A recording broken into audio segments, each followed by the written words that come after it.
Hey, welcome to my show. And today we're going to be talking about radiator valves, particularly when it pertains to hot water systems.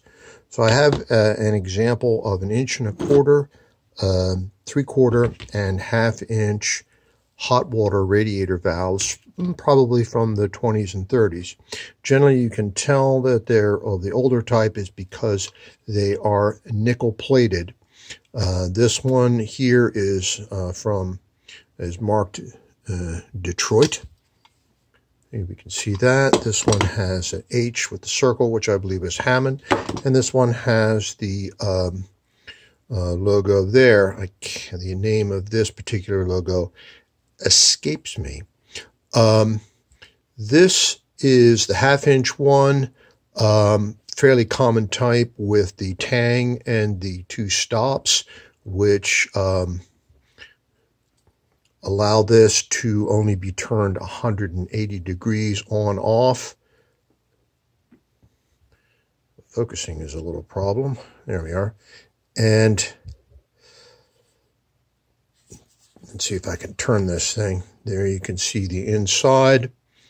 It sort of has a sort of cup-like structure.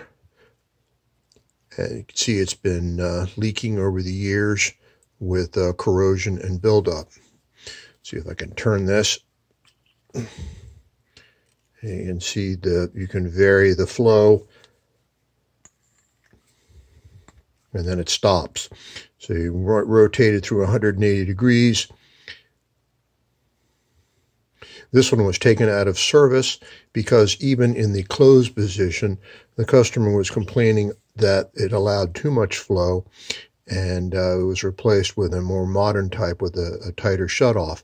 Hot water radiator valves are generally designed to allow a slight passage, so even if you shut them off, they do not shut off 100%. They allow some flow in order to prevent the radiator from freezing.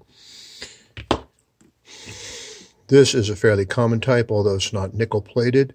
It has an inner cone, and it's staked to the shaft, the open and closed, and of course that's fully open. I'm having a lot of trouble focusing today, and you can see that you can control the flow that way, and it rotates through about 180 degree cycle, and with stops at either end, so that can't go any further. That'll work that way. Generally, the shape of a hot water radiator valve is cylindrical, and the shape of a steam valve, or a valve that's generally designed for steam, is slightly bulbous or a globe valve, and it requires multiple turns in order to affect a closure or opening. Just to reiterate, if you happen to be looking at this and you happen to have a steam system, remember that for single pipe steam, the valve must be either all the way open or all the way closed. This is not modulating, it's binary. Then we come to this one, which is 1.25 inch valve. Has leaked over the years, has a lovely wooden handle, very nicely finished for the day. And take this nut off, we see that it's completely shut. And that's the point of this video, in that if you have a hot water radiator and you go to it and open the bleeder and the water comes spraying out, then it's not an air problem.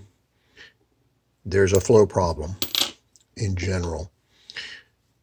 And this is a case where somebody had shut this valve, and you'll see the valve continues to turn. There's no 180 degree turn. And here's the inside.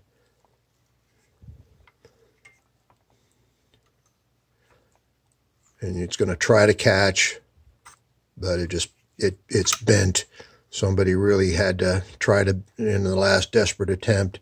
There is where the hole should be, right there, and this is frozen in place, and this radiator did not heat even though you bled it.